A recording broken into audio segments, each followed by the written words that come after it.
یا پہنچانے میں اس کے لیے اس کی مدد کریں. تو یہ مینٹرنگ ہے، اور یہ جس کو ہم تربیت یا مربیانہ تعلق کی بات ہم کرتے ہیں. تو کاؤنسلنگ کیا ہے؟ وہ میں نے جیسے عرض کیا کہ نان ججمنٹل لسننگ تھراپی ہے، اور جس کا مقصد یہ ہے کہ انسان، یعنی جس کی میں کاؤنسلنگ کر رہا ہوں، وہ جس سطح شعور پر کھڑا ہے اس کا وہ بھرپور استفادہ یا اس کا بھرپور استعمال کرتے ہوئے اپنے مسئلے سے وہ باہر نکل سکے، اپنے مسئلے کو وہ ہینڈل کر سکے. ٹھیک ہے؟ تو اصل میں جو بنیادی مدد ہے کاؤنسلر جو کرتا ہے اپنے کاؤنسلی کی، وہ اپنے علم کی بنیاد پہ نہیں کرتا، بلکہ وہ اپنی by the virtue of listening کرتا ہے. مطلب وہ سننے کا ایک ایسا خوبصورت تجربہ فراہم کرتا ہے جس سے سامنے والا اپنا سیلف کنٹرول، اپنا سیلف کانفیڈنس، اس میں بہتری محسوس کرتا ہے. یعنی میں کسی کو اس طرح سنوں کہ اس کے نتیجے میں اسے قرار آنے لگے، اس کے نتیجے میں اس کی نفسیاتی حالت کچھ بہتر ہونے لگے، اور وہ اپنے مسائل کو حل کرنے کی پوزیشن میں آ جائے، جو اس کا شعور، جو اس کی سطح علم ہے، اس کے اوپر کھڑے ہو کر. اچھا، جنرلی کاؤنسلنگ جو ہے نا، وہ کسی انسان کی کنسنٹ کے بغیر نہیں ہو سکتی. کاؤنسلنگ ایسی چیز نہیں ہے کہ میں کسی کاؤنسلر کے پاس کسی کو بھیجوں اور کہوں کہ جی میں ان کو آپ کے پاس بھیج رہا ہوں، ان کی کاؤنسلنگ کر دیں. یا میں جیسے کبھی میں دیکھتا ہوں کہ تعلیمی اداروں میں بڑی کاؤنسلنگ کے حوالے سے نادانی اور ناسمجھی پائی جاتی ہے. جیسے وہ کسی بچے کو کہتے ہیں کہ جائیے آپ فلاں کے پاس جائیے، وہ آپ کی کاؤنسلنگ کریں گے، یا فلاں کو بلایا ہے اپنے پاس کہ آئیے میرے پاس، میں آپ کی کاؤنسلنگ کر دوں. تو ہمارے معاشرے میں کاؤنسلنگ سے مراد جیسے کنونس کرنا یا ایکسپلین کرنا یا کچھ ٹیچ کرنا بن گیا ہے، جو کہ ٹھیک نہیں ہے. کاؤنسلنگ ایکچولی ایسا پروسیس نہیں ہے، اور کاؤنسلنگ کسی کی کنسنٹ کے بغیر ہم زبردستی نہیں کر سکتے. مطلب یہاں اگر میں کسی بندے کو بلاؤں اور کہوں کہ آئیے میرے پاس بیٹھیے میں آپ کی کاؤنسلنگ کروں، تو ایسا نہیں ہوگا. بلکہ جنرلی ایسا ہوگا کہ کاؤنسلی خود کسی کے پاس جانا چاہتا ہے، اور وہ یہ چاہتا ہے کہ وہ اپنا پرابلم کسی سے شیئر کرے، اور کسی کی ہیلپ وہ سیکھ کرتا ہے، مدد مانگتا ہے، اور پھر وہ، یعنی اگر کوئی میرے پاس آتا ہے تو میں اس کی کاؤنسلنگ کر سکتا ہوں، لیکن میں خود زبردستی کسی کی کاؤنسلنگ کروں، یہ ایسا عمل نہیں ہے کہ میں زبردستی کسی کی رضامندی کے بغیر میں اس کی کاؤنسلنگ نہیں کر سکتا. لیکن میاں بیوی کا تعلق ایسا ہے، اس میں یہ اصول اس طرح سے نہیں چلتا، بلکہ یہ جیسے میں نے بات کی کہ عام حالات میں تو ہم کسی کی کاؤنسلنگ اس کی رضامندی کے بغیر نہیں کر سکتے، لیکن میاں بیوی کا معاملہ بالکل مختلف ہے. اور میاں بیوی کا معاملہ یہ ہے کہ چونکہ وہ ایک دوسرے سے انتہائی قریب ہوتے ہیں، انتہائی قریب ہو سکتے ہیں، دوسرا لفظ میں یہ بھی کہہ دوں، یا انتہائی قریب ہوتے ہیں یا ہو سکتے ہیں، تو ان کے یہاں یہ نیچرلی، مطلب یہ خود بخود ایک فطری انداز میں ممکن ہوتا ہے. مطلب اس میں یہ، یعنی میاں بیوی کا معاملہ ایسا ہے کہ اس میں اگر کسی کو کوئی پرابلم ہے اور آپ انڈیفرنٹ ہیں تو یہ زیادتی ہے. لیکن عملی زندگی میں، مطلب آپ کے پڑوسی کو کوئی پرابلم ہے، آپ کے کلاس فیلو کو کوئی پرابلم ہے، اور آپ ویٹ کر رہے ہیں، آپ سوچتے ہیں کہ بھئی یہ مجھ سے ڈسکس کرے گا تو میں اس سے ڈسکس کروں گا، تو چلیں ٹھیک ہے، اس میں ایک لحاظ اور ایک بیریئر موجود ہے. لیکن میاں بیوی کے تعلق میں کوئی بیریئر اور کوئی تکلف موجود نہیں ہونا چاہیے. تو یہاں پر یہ جو کاؤنسلنگ ہے یہ نیچرلی اور ایک خود ہی ممکن ہو جانی چاہیے. اب ہم اسپاؤسز ایز کاؤنسلر سے کیا مراد ہے ہماری؟ مجھے فیض صاحب کا ایک شعر ہمیشہ یاد آتا ہے جب بھی میں اس موضوع پہ بات کرتا ہوں، شاید میں نے پہلے بھی شیئر کیا ہو.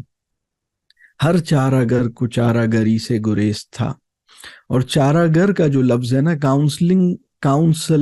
کاؤنسلر کے لیے اردو کا جو لفظ مجھے سب سے مناسب معلوم ہوتا ہے، وہ ہماری اردو شعری روایت میں وہ لفظ ہے چارہ گر. تو چارہ گر جو ہے وہ میرے نزدیک کاؤنسلر کا کافی مناسب ترجمہ ہے. اور فیض صاحب کہتے ہیں کہ ہر چارہ گر کو چارہ گری سے گریز تھا. ورنہ ہمیں جو دکھ تھے بہت لادوا نہ تھے، ورنہ ہمیں جو دکھ تھے بہت لادوا نہ تھے. یعنی ہمیں جو پرابلمس تھیں وہ ناقابل علاج نہیں تھیں. پرابلم اصل میں یہ تھا کہ جو ہمارے آس پاس جو کاؤنسلرز تھے، جو نیچرل کاؤنسلرز تھے، یعنی ان کو گریز تھا کاؤنسلنگ سے. تو کاؤنسلر بھی دو قسم کے ہو گئے. ایک وہ جو پروفیشنل کاؤنسلرز ہیں جنہوں نے ایک ٹریننگ لی ہے، ایک پروفیشنل فارمل ایجوکیشن حاصل کی ہے، ان کی کچھ ایکسپرٹیز ہیں، جن کا ایک کلینک ہے یا جن کا ایک کاؤنسلنگ انسٹیٹیوشن ہے، اور ادھر آپ ان سے ایک فارمل پروفیشنل ہیلپ حاصل کرنے کے لیے ان کے پاس آپ جا کے رجسٹر کرتے ہیں، ان سے اپوائنٹمنٹ لیتے ہیں اور آپ کا ایک کاؤنسلنگ سیشن ہوتا ہے. تو وہ تو ایک کیٹیگری آف کاؤنسلرز ہیں جو پروفیشنل کاؤنسلرز ہیں. لیکن دوسرے کاؤنسلرز وہ ہیں جو نیچرل کاؤنسلرز ہیں. اور ہماری فیملی کے جو لوگ ہوتے ہیں وہ بھی نیچرل کاؤنسلرز ہیں، جو دوست ہوتے ہیں وہ بھی نیچرل کاؤنسلرز ہوتے ہیں، اور جو میاں بیوی ہوتے ہیں وہ بھی ایک دوسرے کے نیچرل کاؤنسلرز ہوتے ہیں. اور یہ بہت اہم بات ہے. اور اگر اسپاؤس اپنے، یعنی اگر میاں بیوی ایک دوسرے کے کاؤنسلر نہ بن سکیں تو کیا نقصان ہوتا ہے؟ نقصان یہ ہوتا ہے کہ یہ تعلق اپنے بڑے مقاصد کو سرو نہیں کر پاتا، اور آہستہ آہستہ ایسا ہوتا ہے کہ دوست اور شریک حیات یہ دو الگ قسم کے لوگ ہو جاتے ہیں. مطلب بہت سے لوگ ایسے ہیں جن سے اگر میں پوچھوں کہ آپ کا دوست کون ہے تو کسی اور کا نام لیتے ہیں، شریک حیات کون ہے تو کسی اور کا نام لیتے ہیں. تو جب آپ اپنے شریک حیات کے کاؤنسلر بننے میں کامیاب ہو جاتے ہیں تو آپ ان کے دوست بھی ہوتے ہیں اور شریک حیات بھی ہوتے ہیں. اور اس کا مطلب یہ بھی نہیں ہے کہ آپ کو، اگر آپ کا ہسبینڈ یا آپ کی وائف آپ کی کاؤنسلر ہیں اور آپ دونوں ایک دوسرے کی میوچول کاؤنسلنگ کر لیتے ہیں ضرورت پڑنے پر، تو اس کا مطلب یہ نہیں ہے کہ لائف میں کبھی بھی کسی پروفیشنل کاؤنسلر کی ضرورت نہیں پڑے گی. پڑ بھی سکتی ہے، کبھی کسی پروفیشنل کاؤنسلر کی ضرورت ہو بھی سکتی ہے، یہ کوئی ایسی خراب بات نہیں ہے، کبھی جانا پڑ بھی سکتا ہے. لیکن بہت زیادہ آپ اپنی لائف میں اپنے میاں بیوی کا تعلق ہی ایک بہت بڑی ضرورت کو سرو کر دیتا ہے. بہت، یہ اس میں بڑی خیر ہے. مطلب تعلق اور گہرا ہو جاتا ہے اور آپ اور قریب آ جاتے ہیں. آپ کی جو بنیادی ضرورت ہے، نفسیاتی ضرورت ہے، وہ بڑی آسانی سے پوری ہو جاتی ہے، اور یہ زیادہ ڈیپلی کنیکٹڈ محسوس کرتے ہیں دونوں ایک دوسرے سے.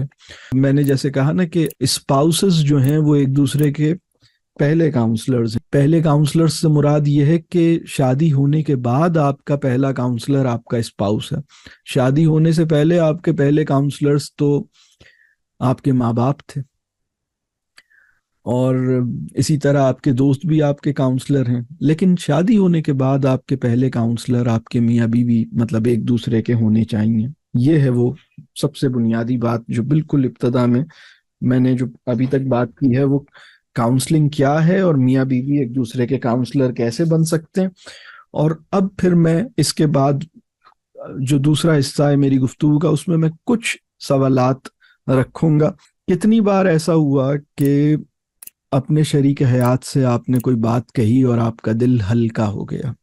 کوئی بات کہی آپ نے اپنے اسپاؤس سے اور لائٹ فیل کیا؟ الحمدللہ، اس کا شکر ادا کیجئے. الحمدللہ، اللہ کا احسان ہے. یہ اگر اس وقت نہیں کیا تھا تو دوبارہ اللہ کا شکر ادا کیجئے. یہ بہت بڑی نعمت ہے جو آپ کو حاصل ہے. اس وقت دنیا کا ایک بہت بڑا پرابلم یہ ہے کہ لوگ ہجوم میں تنہا چل رہے ہیں، اور ہجوم میں تنہا چلنے کی تکلیف بہت ہی بری تکلیف ہے. مطلب تعلق کا کرائسس، ریلیشن شپ کرائسس اس وقت دنیا کو بہت زیادہ درپیش ہے. تو جاننے والے، ہر ایک کو جاننے والے بڑھتے جا رہے ہیں اور سمجھنے والے گھٹتے جا رہے ہیں. یعنی بہت سارے لوگ ہیں جو آپ کو جانتے ہیں لیکن سمجھتا کوئی نہیں ہے. اگر ایسا ہو جائے تو اس کی جو تکلیف ہوتی ہے نا وہ بہت شدید ہوتی ہے کہ مجھے اتنے لوگ جانتے ہیں اور مجھے کوئی بھی نہیں سمجھتا. یہ بہت تکلیف دہ بات ہے. اور یہ جو الحمدللہ اللہ نے آپ کو یہ نعمت دی کہ آپ نے اپنے شریک حیات سے اپنی باتیں کی، دل کی باتیں کی اور دل ہلکا ہو گیا، یہ بہت بڑی بات ہے، اور اس کا شکر ادا کیجئے اور اس سہولت کی قدر کیجئے، اس کا بھرپور استعمال کیجئے، اس کا شکر کیجئے، اس کا شکر بندے سے بھی کیجئے، اس کا شکر اللہ سے بھی کیجئے۔ تو یہ تو پہلی بات ہے۔ اچھا، کتنی دفعہ ایسا ہوا کہ اس نے آپ کی ہمت بندھائی یا بڑھائی، ہمت بڑھائی اس نے آپ کی؟ الحمدللہ۔ یا اس نے آپ کو مشکل یا پریشانی میں دیکھ کر آپ کا حال پوچھا اور آپ کے مسئلے کو سمجھنے کی کوشش کی؟ آپ پریشان تھے، اس نے دیکھا، آپ کے مسئلے کو سمجھنے کی کوشش کی۔ اسی طرح اس نے اپنے ساتھ اور اپنے سہارے کا یقین دلایا، اپنی سپورٹ کا اس نے یقین دلایا آپ کو۔ کتنی دفعہ ایسا ہوا کہ آپ کو گلے لگا کر آپ کو تسلی دی؟ الحمدللہ۔ اور یہ جتنی بھی چیزیں ہیں نا، اس پہ اللہ کا شکر ادا کیجئے، یہ سب باتوں پہ یہ بڑی بات ہے۔ کتنی دفعہ ایسا ہوا کہ آپ کی مدد کرنے کے لیے اس نے اپنا وقت، اپنی صلاحیت، اپنی توانائی یا اپنا مال پیش کیا اور اپنا آرام قربان کر دیا؟ الحمدللہ، اس کا شکر ادا کیجئے، اور اس کا شکر اگر صرف اللہ سے نہیں، بندے سے بھی کرنا ہوگا۔ کتنی دفعہ ایسا ہوا کہ آپ کے کہنے پر آپ نے اس سے کوئی مشورہ چاہا اور اس نے آپ کو بہت اچھا مشورہ دیا؟ آپ میں سے کتنے لوگوں کو اپنے کوئی ایسا مشورہ یاد ہے جو ان کے شریک حیات نے ان کو دیا اور اس سے انہیں بہت فائدہ ہوا؟ بلکہ اگر میں یہ پوچھوں کہ آپ میں سے کتنے لوگ ایسی 3 ایڈوائسز یا مشورے ریکال کر سکتے ہیں جو ان کی لائف میں ان کے اسپاؤس سے انہیں ملے تھے، اور وہ کہیں کہ یہ وہ مشورہ ہے جو میرے شریک حیات نے مجھے دیا تھا اور میں نے الحمدللہ اس پہ عمل کیا اور اس سے مجھے بہت فائدہ ہوا؟ بلکہ اگر میں یہ پوچھوں کہ ذرا سا سوچئے کہ کتنے مشورے آپ کو یاد آ رہے ہیں ایسے، مطلب آپ کہیں یہ وہ مشورہ ہے جو انہوں نے مجھے دیا تھا اور میں نے اس پہ عمل کیا، الحمدللہ مجھے بہت فائدہ ہوا، یہ ان کا مشورہ تھا، ان کے کہنے پہ میں نے یہ کام کیا اور اس سے بہت فائدہ ہوا، الحمدللہ۔ اس کا بھی اللہ کا شکر ادا کیجئے۔ مشورہ بھی نا، یہ ایک رزق کی طرح ہوتا ہے، ایک نعمت ہوتا ہے۔ اچھا مشورہ نعمت ہوتا ہے، جس کے ذریعے ملے اس کا بھی شکر اور اللہ کا بھی شکر۔ پھر اسی طرح آپ میں سے کتنے لوگ ہیں جن کے اسپاؤس نے کبھی اس طرح کے جملے بولے، کوئی بات نہیں، سب ٹھیک ہو جائے گا، آپ فکر نہ کریں، اللہ مالک ہے؟ ایسے جملے آپ کے اسپاؤس نے آپ سے بولے، کوئی بات نہیں، سب ٹھیک ہو جائے گا، آپ کیوں پریشان ہوتے ہیں؟ آپ پریشان نہ ہوں، آپ فکر نہ کریں، اللہ مالک ہے، سب ٹھیک ہو جائے گا انشاءاللہ، اللہ مدد کرے گا۔ ایسا جملہ آپ نے اپنے اسپاؤس سے سنا، الحمدللہ، یہ بھی ایک نعمت ہے، بہت بڑی نعمت ہے، اس پہ اللہ کا شکر ادا کیجیے۔ کتنی دفعہ ایسا ہوا کہ آپ نے اپنے اسپاؤس سے اپنے لیے دعا سنی، اس نے آپ کو دعا دی، آپ نے وہ دعا، یعنی ایک ہے دعا کرنا، آپ کے اسپاؤس نے آپ کے لیے اللہ سے دعا کی، وہ رات کی تنہائی میں کی، نماز کے اندر کی، نماز کے باہر، نماز کے بعد کی، اکیلے میں کی، یہ تو اس کا اور اللہ کا معاملہ ہے کہ وہ اللہ سے آپ کے لیے کیا مانگ رہا ہے، آپ کے علم میں تو نہیں ہے۔ لیکن کتنی دفعہ ایسا ہوا کہ اس نے کوئی دعا آپ کو دی، یعنی آپ کے اسپاؤس نے آپ کو بولا کہ اللہ تمہیں یہ دے، اللہ تمہارا یہ پرابلم حل کر دے، اللہ تمہیں یہ دے دے، اللہ تمہارے لیے یہ کرے، اللہ تمہیں یہاں پہنچائے۔ آپ کی غلطیوں اور خرابیوں کو جاننے کے باوجود آپ کے اسپاؤس نے آپ کو ناپسند نہیں کیا اور آپ سے دور نہیں ہوا. آپ کی کوئی خرابی، آپ کا کوئی غلطی اس کو مطلب ایکسپوز ہو گئی، آپ کو اسے پتہ لگا، لیکن پھر بھی اس نے آپ کو ناپسند نہیں کیا، آپ کو ڈسون نہیں کیا، آپ سے دور نہیں ہوا. پھر اسی طرح آپ کی جسمانی اور نفسیاتی صحت کے لیے فکر کی اور اس کی بہتری کے لیے اپنا ذمہ دارانہ کردار ادا کیا. اس نے آپ کا ایمان بڑھا دیا. کسی غلط کام یا بری چیز کو چھوڑنے میں آپ کی مدد کی. اس نے میری مدد کی ایک غلط عادت کو چھوڑانے میں، ایک غلط کام یا غلط حرکت کو چھوڑنے میں اس نے میری ہیلپ کی. آپ کو اطمینان سے سننے اور سمجھنے کے لیے جتنا وقت درکار تھا وہ دیا، اور ایسا اکثر کیا. جتنا وقت آپ کو سننے اور سمجھنے کے لیے چاہیے تھا اس نے، یعنی جیسے آپ کو توجہ ملی، آپ کو ٹائم دیا، اور وہ اس نے اکثر کیا. اسی طرح آپ کو کسی دوسرے انداز سے سوچنے یا کسی اور زاویے سے معاملے کو دیکھنے کے قابل بنایا. اس کو ایسے دیکھتے ہیں، یا یہ ایسے بھی تو ہو سکتا ہے. یعنی آپ کسی میٹر کو، کسی ایشو کو، کسی پرابلم کو کسی خاص اینگل سے دیکھ رہے تھے، لیکن آپ کے اسپاؤس نے آپ کی مدد کی to look at the same matter differently from an entirely different angle.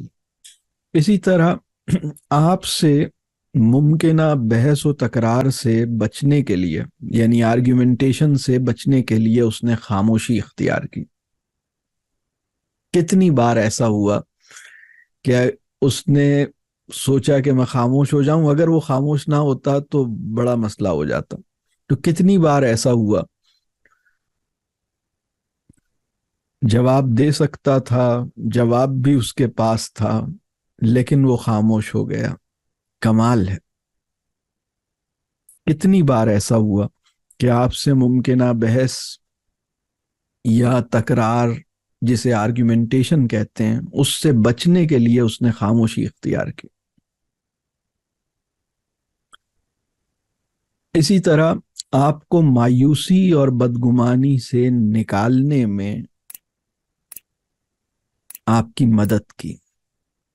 ٹھیک ہے، یہ سوالات لکھ لیے آپ نے، مطلب سوالات نہ بھی لکھیں لیکن اس کے اوپر سوچا نا آپ نے، الحمدللہ. مطلب میں پوائنٹ یہ تھا کہ آپ ذرا سوچیں، کیونکہ ابھی میں یہ ایکسرسائز بہت کام کی ایکسرسائز ہے جو آپ انشاءاللہ تعالی مدد کرے گی. یہ 17 سوالات ہیں جو میں نے کیے ہیں. تو یہ سوالات ابھی جو میں نے کیے ہیں نا آپ سے 17 سوالات، اس میں نے ایکچولی آپ سے اس طرح کے سوالات کیے جس میں آپ نے اپنے شریک حیات کے بارے میں سوچا کہ اس نے میرے لیے یہ کیا. انہی سوالوں کو اب بالکل اپنے اوپر رکھ کے دیکھنا ہے کہ کیا آپ، کیونکہ اصل میں جیسے میں نے یہ کہا نا کہ آپ نے اپنی بات اس سے کی اور اپنی بات کہہ کے دل ہلکا ہو گیا، یا اس نے آپ کی ہمت بڑھائی. اب ان سوالوں کو بالکل ریورس کر لیں. بات سمجھ آ رہی؟ اب میں یہی 17 سوالات ذرا دوسرے انداز سے کروں گا. ٹھیک ہے؟ کتنی بار ایسا ہوا کہ اس نے اپنی دل کی بات آپ سے کہی اور اس کا دل ہلکا ہو گیا؟ سمجھ آئی بات؟ اگر آپ کو موقع نہیں ملا تو اسے بھی تو موقع نہیں ملا. اس وقت بہت سارے محبت کرنے والے ایسے ہیں جو ایک دوسرے کی پیاس بجھا سکتے ہیں، لیکن ایک جیسے وہ اپنی انا کے حصار میں نا ایک دوسرے کو پیاسے رکھے ہوئے ہیں. ایک جگہ اقبال نے جبرائیل اور ابلیس کا مکالمہ پیش کیا ہے، اور اس میں جبریل نے ابلیس سے ایک سوال کیا تو ابلیس نے جواب دیا، کر گیا سرمست مجھ کو ٹوٹ کر میرا سبو. تو مجھے ایسا لگتا ہے کہ بہت سے تعلقات بالکل ایسے ہی ہیں، مطلب اپنی اپنی ذات میں مگن. تو یہ دیکھنے کی ضرورت ہے کتنی بار ایسا ہوا کہ اس نے اپنی بات آپ سے کہی اور اس کا دل ہلکا ہو گیا. پھر دوسرا سوال، آپ نے اس کی ہمت بندھائی، آپ نے اس کو مشکل یا پریشانی میں دیکھا اور اس کا حال پوچھا اور اس کا مسئلہ سمجھنے کی کوشش کی. آپ نے اس کو اپنے ساتھ اور سہارے کا یقین دلایا. آپ نے اس کو گلے لگا کر تسلی دی. ٹھیک ہے، آپ نے اس کے لیے اپنا وقت، صلاحیت، توانائی اور مال یا اپنا آرام پیش کیا، قربان کیا. اس کے کہنے پر آپ نے اسے مشورے دیے. آپ نے اسے کہا کہ کوئی بات نہیں، سب ٹھیک ہو جائے گا، اللہ مالک ہے، پریشان نہ ہوں، فکر نہ کریں. آپ نے اس کو دعا دی اور تنہائی میں اس کے لیے دعا بھی کی. آپ نے اس کی غلطیوں اور خرابیوں کو جاننے کے باوجود اسے ناپسند نہیں کیا، اس سے دور نہیں ہوئے، اس کو ڈسون نہیں کیا. آپ نے اس کی جسمانی اور نفسیاتی صحت کے لیے فکر کی اور اس کی بہتری کے لیے اپنا ذمہ دارانہ کردار ادا کیا.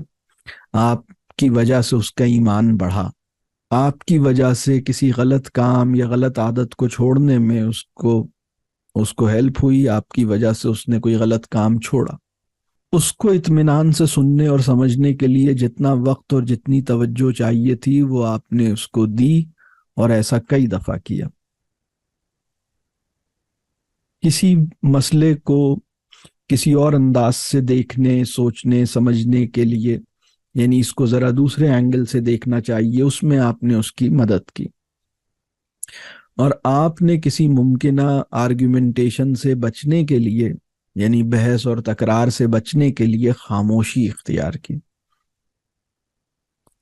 اور آپ نے اس کو مایوسی اور بدگمانی سے نکالنے میں اس کی مدد کی. ٹھیک ہے، تو یہ جو سوالات تھے نا، یہ ایک سیلف اسسمنٹ تھی، دونوں کے اوپر رکھ کے دیکھنا تھا، سوچنا تھا. تو میں آگے چلتا ہوں. کچھ سوالات اور ہیں، اس کو بھی ذرا دیکھنا. یہ بھی سیلف اسسمنٹ ابھی چل رہی ہے. یعنی ہماری آج کی گفتگو کے 4 حصے ہیں. پہلے حصے میں جو بہت مختصر تھا، میں نے بات کی کہ کاؤنسلنگ کیا ہے اور اسپاؤسز ایز کاؤنسلر سے کیا مراد ہے، وہ بات کر لی. دوسرا حصہ سیلف اسسمنٹ کے کویسچنز ہیں، وہ ابھی چل رہے ہیں. تیسرے حصے میں بات کروں گا کہ لوگ اپنے شریک حیات سے اپنا ذاتی مسئلہ کیوں نہیں بیان کرتے. یہ بھی ایک سوال ہوگا نا بہت سے لوگوں کے ذہن میں، تو وہ اس کے کچھ ریزنز ہیں. اور چوتھا حصے میں وہ ایک فریم ورک شیئر کروں گا. ٹھیک ہے، تو کچھ اور سیلف اسسمنٹ کے کویسچنز ہیں. 9 سوالات ہیں، 9 کویسچنز ہوں گے. اور یہ سوالات اگر مجھ سے یہ پوچھا جائے کہ اسپاؤس کاؤنسلر بن جائے، اس کا کوئی پری ریکویزٹ ہوگا؟ کیسے میں ایز اے اسپاؤس اپنی وائف کا کاؤنسلر کیسے بن سکتا ہوں، یا میری وائف میری کاؤنسلر کیسے بن سکتی ہے؟ اور میں نے یہ کہا کہ ایک ہسبینڈ وائف ریلیشن شپ کا جو اصولی رول ہے، یعنی ایک پرنسپل جو رول ہے نا ہسبینڈ وائف ریلیشن شپ کا، اس میں کاؤنسلنگ کا رول انٹیگریٹڈ ہے. مطلب یہ یعنی ایک اچھا اسپاؤس اصل میں کاؤنسلر بھی ہے. تو یہ ایک انٹیگرل رول ہے اس کا. اب سوال یہ ہے کہ میں اپنی شریک حیات کا کاؤنسلر بنوں یا بن سکوں، اس کو ایویلویٹ کرنے کے لیے میں 9 اسپیسیفک کویسچنس، اب اور ذرا سا وہ جیسے زوم ان کر رہے ہیں اور لینس کو، اب پہلے دوسرا لینس لگایا تھا، اب ذرا زیادہ پاور کا، ذرا زیادہ ڈیپلی دیکھیں گے، اور ذرا اب ہم دیکھیں گے 9 سوالات جس میں دوبارہ ہم اپنے آپ کو ایویلویٹ کریں گے، سیلف اسسمنٹ کریں گے. اور ان کی مدد سے یہ دیکھیں گے کہ یہ سوالات بتائیں گے کہ میں ایز اے کاؤنسلر اپنے اسپاؤس کا اپنا یعنی اس کی جو ایک کوالیفائی کرتا ہوں، یعنی do I qualify as a counsellor of my spouse. تو یہ اس طرح کے سوالات. ٹھیک ہے، پہلا سوال یہ ہے کہ آپ کے لیے اپنی غلطی پر شرمندہ ہونا اور معافی مانگنا کتنا آسان ہے آپ کے لیے؟ ٹھیک ہے، اور یہ اپنے اسپاؤس کے ساتھ بات ہو رہی ہے. دوسرا سوال یہ ہے کہ آپ نے معاف کیا اور پھر اس معاملے کا کبھی تذکرہ نہیں کیا. تیسرا سوال یہ ہے کہ آپ نے راز کو راز ہی رکھا. وہ بات جو آپ کا اسپاؤس ایکسپیکٹ نہیں کر سکتا یا امیجن نہیں کر سکتا کہ یہ بات کسی اور کے پاس جائے گی، وہ بات مطلب کسی کے پاس نہیں گئی. یہ this must be remain to of you. مطلب اللہ کو پتا ہے اور آپ کے شریک حیات اور آپ کو پتا ہے، کسی اور کو نہیں پتا. وہ سیکریسی اور کانفیڈینشیلٹی جو ہے نا وہ مینٹینڈ. آپ شرمندہ نہیں کرتے، مذاق نہیں اڑاتے. بلکہ یہ جو 9 سوالات ہیں نا، یہ بھی اگر ان سوالوں کو میں ذرا ایک دفعہ اسی طرح پڑھ دوں جیسے میں نے لکھے ہیں، اور پھر آپ اس لسٹ کو اپنے اسپاؤس کے ساتھ بیٹھ کے ذرا ڈسکس کریں کہ کیا ہم دونوں یہ کام کرتے ہیں، تو وہ دونوں اپنے اپنے اینڈ سے دیکھیں گے، بہت فائدہ ہوگا انشاءاللہ. یعنی اپنی غلطی پر شرمندہ ہوئے اور معافی مانگی، آپ کو معاف کیا اور پھر اس معاملے کا کبھی تذکرہ نہیں کیا، آپ کے راز کو راز ہی رکھا، آپ کو شرمندہ نہیں ہونے دیا یا آپ کا مذاق نہیں اڑایا. ٹھیک ہے. اپنے غصے یا مزاج سے دہشت زدہ نہیں کیا. ٹیرر آف ٹیمپرامنٹ ہوتا ہے نا بعض لوگوں کا، یہ نہیں کیا. دونوں کو بالکل بھی نہیں، مزاج کا کوئی خوف نہیں ہے الحمدللہ. پھر آپ سے نا امید نہیں ہوئے لیکن اپنی توقعات کا جبر بھی نہیں کیا. یا آپ ان سے نا امید نہیں ہوئے اور اپنی توقعات کا جبر بھی نہیں. یہ امید اور توقعات کا جو ڈفرنس ہے نا، جیسے جیسے شعور بلند ہوتا ہے، جیسے جیسے حکمت نصیب ہوتی ہے، ہوپ اور ایکسپیکٹیشنز کا فرق واضح ہونے لگتا ہے. اور ہوپ اور ایکسپیکٹیشنز میں فرق ہے، لیکن چونکہ زندگی جس طرح کی ہم چیزوں پہ غور کیے بغیر زندگی گزارے چلے جا رہے ہیں، بھاگے چلے جا رہے ہیں، تو اس میں بہت سے لفظوں کے اور بہت سے تصورات کے درمیان فاصلہ ختم مطلب ہے ہی نہیں جیسے. تو ہوپ جو ہے نا وہ ایک براڈ اور جنرل ایک چیز ہے، اور ایکسپیکٹیشنز کچھ اسپیسیفک ہوتی ہیں. تو آپ سے نا امید، یعنی آپ نا امید نہیں ہوئے لیکن اپنی توقعات کا جبر بھی نہیں کیا، اور وہ بھی آپ سے نا امید نہیں ہوا اور اپنی توقعات کا جبر نہیں کیا. لیکن آپ تو ابھی فی الحال اپنے آپ کو ایویلویٹ چاہیں تو کر لیں. آپ نے ان کی عزت نفس کا خیال کیا اور اس کی تکریم کی. ٹھیک ہے. یا اس نے آپ کی عزت نفس کا خیال کیا اور آپ کی تکریم کی. آپ پر اعتماد کیا، آپ کو اہمیت دی، یا اسی طرح آپ نے اس پر اعتماد کیا اور اسے اہمیت دی. اور آخری سوال ہے اپنے وعدے پورے کیے، اپنی کمٹمنٹ پوری کی. تو یہ وہ 9 پوائنٹس ہیں جن پر اگر ہم ان پہ کام نہیں کیا ہے تو ہم اپنے اسپاؤس کی کاؤنسلنگ یا کاؤنسلر نہیں بن پائیں گے. مطلب یہ کچھ پری ریکوزٹ سی ہے. ٹھیک ہے. تو یہ ابھی تک میں نے سیلف اسسمنٹ ہی چل رہی تھی. یہ ہیلپ فل ہے، اس پہ آپ کو اپنے اوپر غور کرنے کا موقع مل رہا ہے ان سوالات کی مدد سے. پہلے میں نے پہلے میں نے 17 سوالات کا ایک سیٹ شیئر کیا، پھر میں نے 9 سوالات کا ایک سیٹ شیئر کیا. ٹھیک ہے. اب میں بات کروں گا کہ لوگ اپنے شریک حیات سے اپنا ذاتی مسئلہ کیوں نہیں بیان کرتے. ٹھیک ہے. یہ ہو سکتا ہے کہ یہ سوال بہت سے لوگوں کے ذہن میں ہو. ٹھیک ہے. اور آپ جو ہمارا جو آڈینس ہے آج کے ویبینار کا، اس میں مطلب آپ کے ساتھ بھی تین طرح کی سچویشنز ہو سکتی ہیں. ایک سچویشن یہ ہے کہ آپ کا جو اسپاؤس ہے وہ آپ سے اپنا مسئلہ، اپنا ہر پرابلم، اپنی ہر پرسنل بات، اپنی دل کی بات، اپنی پرسنل فیلنگز، اپنے ایشوز بہت فرینکلی، بہت اوپنلی، بہت کنوینینٹلی، بہت آسانی سے شیئر کرتا ہے. یہ ایک اسٹیٹ ہے کہ وہ اپنی بات آپ سے بڑے کمفرٹیبلی شیئر کرتا ہے. یہ ایک اسٹیٹ ہے. دوسری اسٹیٹ یہ ہے کہ کبھی کرتا ہے کبھی نہیں کرتا، کبھی تھوڑی سی کرتا ہے، کبھی بالکل نہیں کرتا، کبھی بس وہ مجھے بھی اندازہ، یعنی آپ کہیں کہ بھائی ہمیں اندازہ ہی نہیں ہوتا کہ یہ کیوں نہیں کرتے ہم سے شیئر، کبھی کر لیتے ہیں کبھی نہیں کرتے. یہ دوسری اسٹیٹ ہو گئی. اور تیسری اسٹیٹ یہ ہے کہ کبھی بھی نہیں کرتے، اپنا کوئی پرسنل پرابلم، اپنی کوئی پرسنل فیلنگ شیئر نہیں کرتے.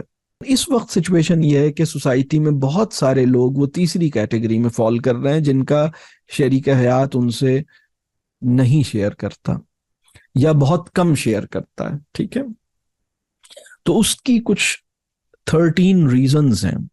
یہ 13 وجوہات میں بیان کروں گا. دیکھیں, میرے جو بھی ویبینارز اور ٹاکس ہیں نا, ان کا ایک انہیرنٹ فیچر یہ ہوگا کہ آپ کو بہت سارے ایریاز جیسے بہت ساری بتیاں جلیں گی اور اندازہ ہوگا کہ ان سب پہ خود ہی کام کرنا ہے, ریفلیکٹ کرنا ہے, غور کرنا ہے, سوچنا ہے, اپنے اوپر کام کرنا ہے. یہ ایک مستقل جیسے تھیم ہے نا, تو یہ آج کی بھی آپ کو پتہ لگے گا کہ اچھا یہ اس اینگل سے سوچا نہیں تو اس پہ سوچنا ہے.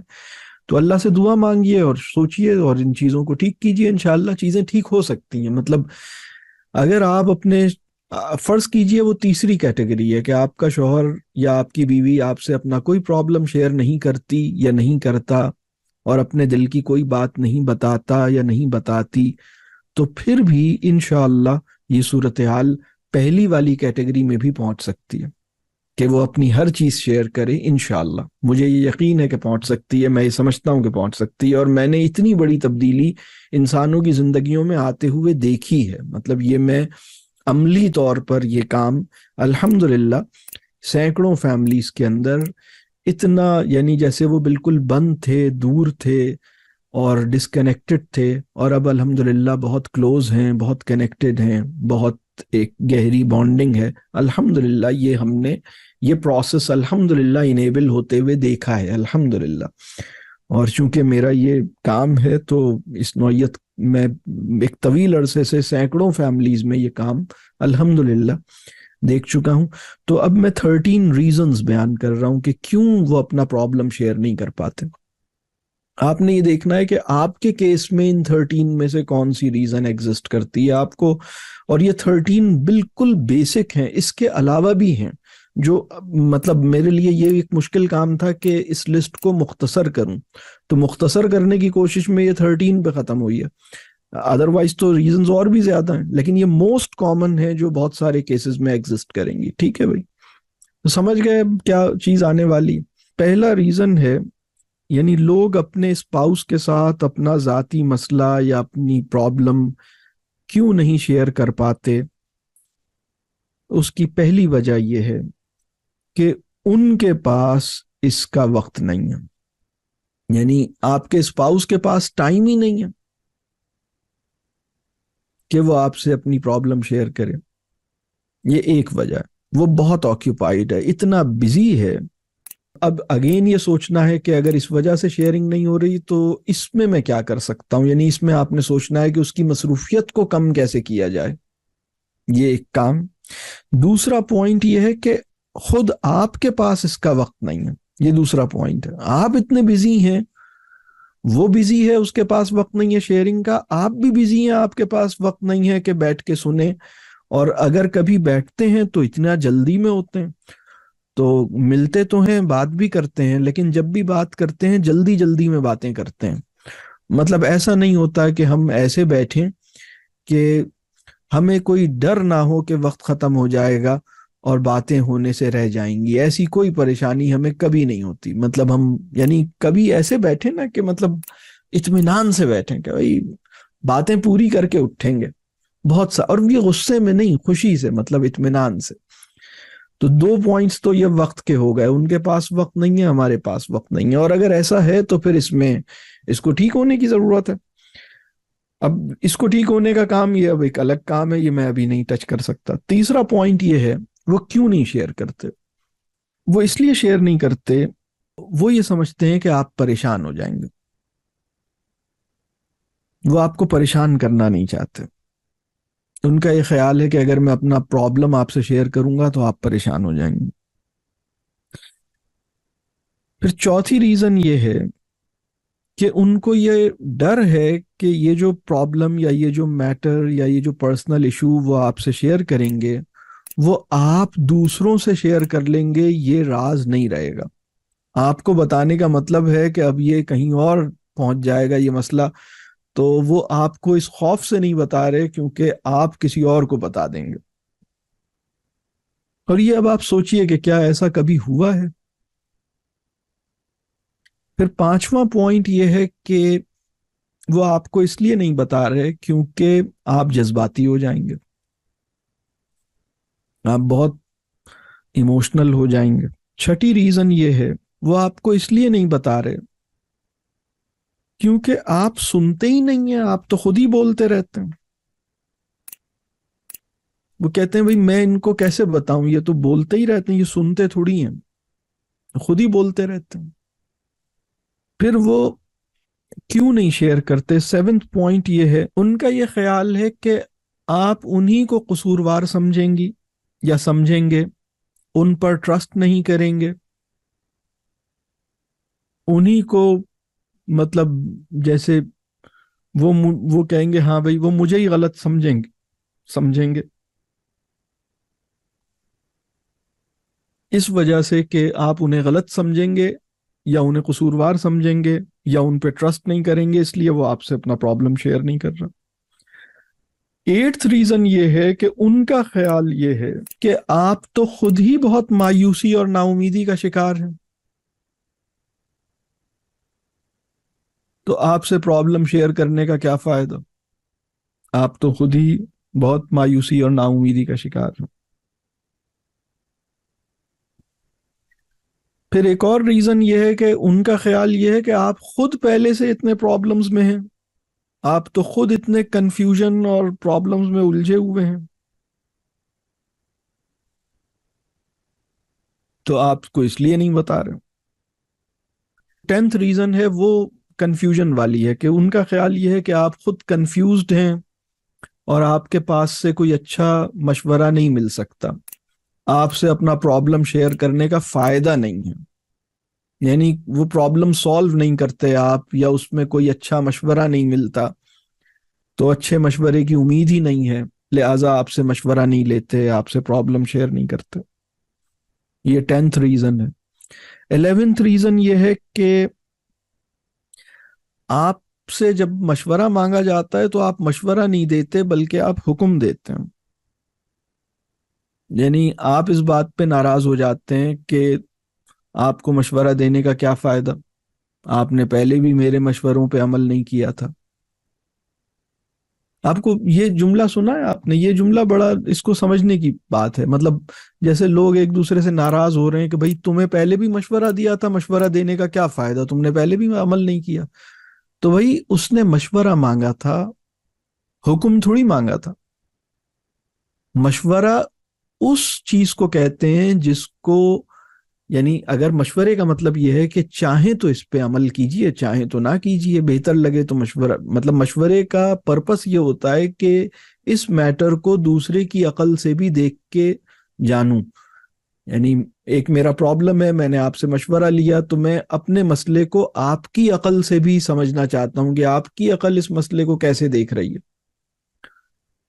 تو وہ اس وجہ سے آپ سے مشورہ نہیں لیتے، اپنی بات نہیں بتاتے، کیونکہ آپ مشورہ نہ ماننے پر ناراض ہوتے ہیں، اور وہ مشورہ نہیں بلکہ حکم دے گا، ریسٹرکشنز لگا دے گا، پابندیاں لگا دے گا، اس لیے یعنی آپ اس طرح کا کام کریں گے تو اس وجہ سے وہ آپ سے اپنا بات اپنی شیئر نہیں کر رہے۔ پھر ایک اور پوائنٹ جو 12th ریزن ہے وہ یہ ہے کہ ان کا خیال یہ ہے کہ آپ ان کی رسپیکٹ نہیں کرتے، اس لیے وہ آپ سے مشورہ نہیں لیتے۔ بہت سے لوگوں کو یہ لگتا ہے کہ مشورہ جس سے میں لوں گا اس کی نظر میں میری ویلیو اور میری رسپیکٹ اور کم ہو جائے گی، ویسے ہی کم ہے، میں مشورہ لوں گا تو اور نیچے آ جاؤں گا، تو بہتر ہے مشورہ ہی نہ لو۔